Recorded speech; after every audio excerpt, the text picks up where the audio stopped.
प्रियंका गांधी आजपासून उत्तर प्रदेशच्या दौऱ्यावर आहेत। आज मुख्यालयांमध्ये उच्चस्तरीय बैठकांमध्ये प्रियंका गांधी सहभागी होतील।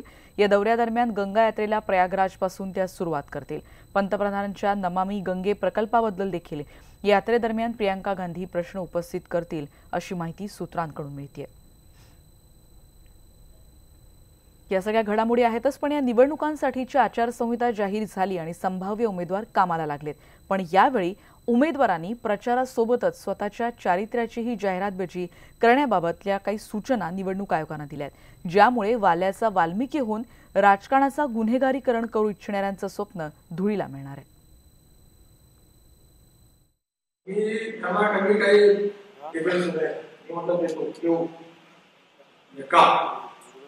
आमच्या एवढी ताकद आहे की आम्ही परीक्षा झाली। गुन्हेगार जरी आमच्या बरोबर आला तरी तो वाल्याचा वाल्मिकी झाल्याशिवाय राहणार नाही। पिंपरी चिंचवडमधील राज्य कार्यकारिणीच्या मेळाव्यात नितीन गडकरींनी केलेलं हे विधान त्यांच्या पक्षांमध्ये गुन्हेगारांना राजाश्रय मिळतो हे सांगण्यासाठी पुरेसं होतं। मात्र अशाच पद्धतीनं वाल्याचा वाल्मिकी केले गेलेले नेमके किती गुन्हेगार भाजपसह कोणकोणत्या पक्षात आहेत ते या निवडणुकीमध्ये आपल्यासमोर एक नाही, दोन नाही तर तीन वेळा जाहिरातींद्वारे झळकणार आहेत।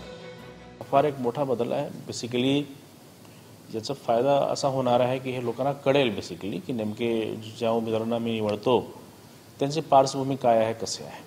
शेवटी काय आहे की लोकांना माहीत पाहिजे बेसिकली जो उमेदवार आहे त्याची सखोल माहिती, आणि हा इलेक्शन कमिशन ऑफ इंडियाची खूप स्पष्ट सूचना आहे, म्हणून हा करणे बंधनकारक आहे। निवडणूक आयोगाने घेतलेल्या या निर्णयानुसार मावळ आणि शिरूर लोकसभा मतदारसंघातील संभाव्य उमेदवारांची चारित्र्य पडताळणी केली असता या दोन्ही मतदारसंघातील शिवसेनेचे विद्यमान खासदार शिवाजीराव आढळराव पाटील आणि श्रीरंग बारणे यांनी आपल्यावर राजकीय गुन्हे दाखल असल्याचं कबूल केलंय।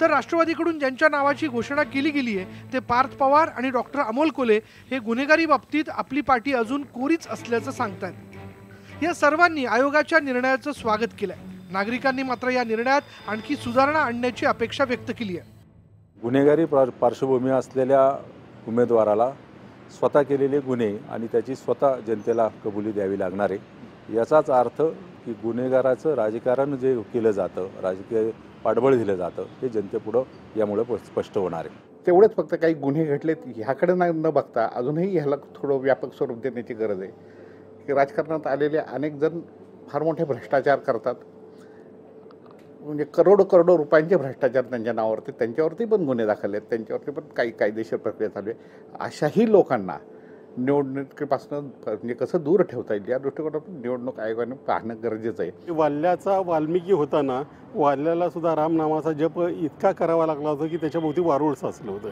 आता हे ज्यावेळेला वाल्याचा वाल्मिकी करतात याचा अर्थ सगळ्या गुन्ह्यातून मुक्ती देऊन त्याला काहीतरी असं एक मोठं त्याच्याभोवती वलय निर्माण करण्याचा प्रयत्न करतात। एकीकडे केंद्रीय निवडणूक आयोगाच्या सूचनांची अंमलबजावणी करणं हे प्रत्येक उमेदवारासाठी महत्त्वाचं आहे, तर दुसरीकडे स्वतःच्या गुन्हेगारी पार्श्वभूमीच्या तीन वेळा जाहिरातबाजी करूनही आपण त्याकडे दुर्लक्ष करतोय आणि तोच उमेदवार निवडून देतोय। पण त्यामुळे राजकारणाचं गुन्हेगारीकरण होतंय हे म्हणण्याचा नैतिक अधिकार आपल्याकडे राहणार नाही, हे या निमित्ताने लक्षात घ्यायला हवं। व्हिडिओ जर्नलिस्ट सुशांत डुंबरेसह गोविंद वाकडे, न्यूज 18 लोकमत, पिंपरी चिंचवड।